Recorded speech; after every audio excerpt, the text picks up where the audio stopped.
Hey, I'm Jack Gately with your monthly Plymouth real estate market update.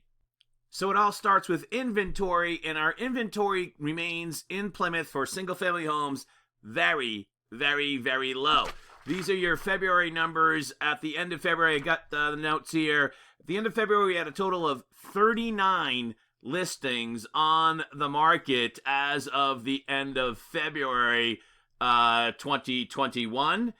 A year ago, 140. That is a massive dip in the total number of listings. You can do the math there.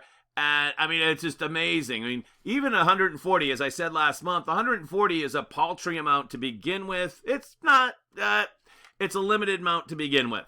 And to have only 39 at the end of February is crazy. Now, I'm making this video on March 8th, and on March 8th, we actually are now up to 42, a whopping 42 listings, single-family homes. I went back just to do a little research to find out what it was at the end of February 2016. I said, let's go back 5 years and see what we had on the market in the end of February 2016, and the number was 203. Just to give you a little historical perspective. And 2016 market was somewhat of an equilibrium market, I would say, where the buyers and sellers are kind of fairly matched. But now there's basically, I don't want to say no supply, but very little supply.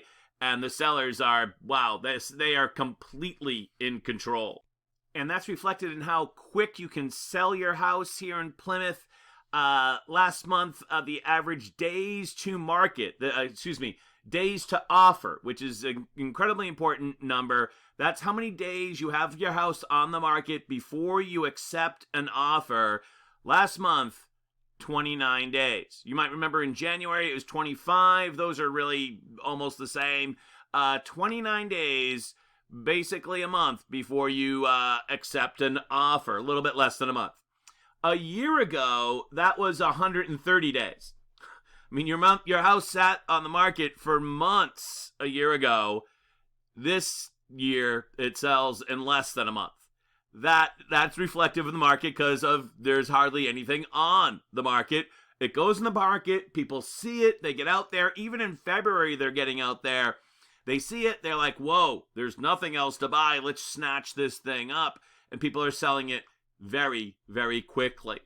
And just like last month in January, people are selling their houses for 99% of list price. So this is a comparison of the sales price to the original list price. That's a very important ratio. It basically shows you whether or not sellers are taking a discount off of the list price. And here in Plymouth, they're taking a 1% discount, most of which is on the higher end. So if you're listing your house in the 300 range or 400 range, chances are you're going to sell it for list price, maybe even higher. Last year, this was 96%. And I know you're only thinking that's 3 points, but that's actually a significant spread. Back in the Great Recession, it was more like 10 points. But basically, you put your house in the market for 500, you're probably going to sell it for 500, maybe even a little bit more. And what are you going to sell it for? Well, in February, the average sales price was $476,393. And that's if you're saying to yourself, well, that's up. It is up, not as high as it was in January, but it's still up. A year ago, that would have been $424,318. So that's a 50% or $50,000 plus or minus bump up in average sales price. This does kind of go up and down over the course. There's a little bit of noise in the number, but the trend is definitively up because, of course, supply is definitively down. So you're selling it basically for list price. You're also selling it for a higher price, as you would expect. And the total number of closings that we're having is very low. In February of this year, we had 32 closings townwide for single-family homes. A year ago, that was 50. Not a lot. And January of this year, it was 55. So that's not like out of the ordinary, this small number of closings for February. First off, it's reflective of the fact there's not a lot on the market. And also it's reflective of the fact that most things that close in February people put an offer in December, and December is historically a fairly quiet month for real estate. Real estate agents will tell you that, they don't have a lot of showings and that it's the holidays. So remember, it takes from the day to the offer to the day you actually purchase it, on average, that's about a 6-week process.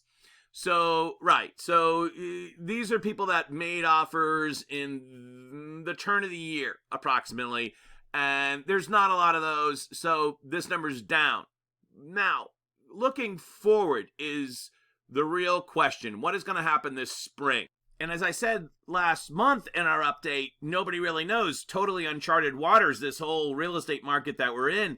I don't think anyone's been alive when we've seen such paltry inventory. It's never been like this. So I'm going to be watching very closely during this month, the month of March, as we lead up to the traditional spring real estate market of April and May, of whether or not that listing number continues to go up. You would usually see during the month of March, people start to put their properties on the market, spruce it up, put it on the market at the second half of March. And then certainly we'll be looking for a lot more listings to go on in April. Now, with only 40-something listings on the market today, 42, in order to get something like a normal market, we're going to want to need to see listing numbers double that, basically 80, 90, 100 listings. That would start to get us back to normal. Yeah, I don't think that's going to happen. Certainly this month, maybe by the end of April. Who knows? Nobody knows. Stay tuned. I'm Jack Gately, real estate broker here in Plymouth. Thanks for watching.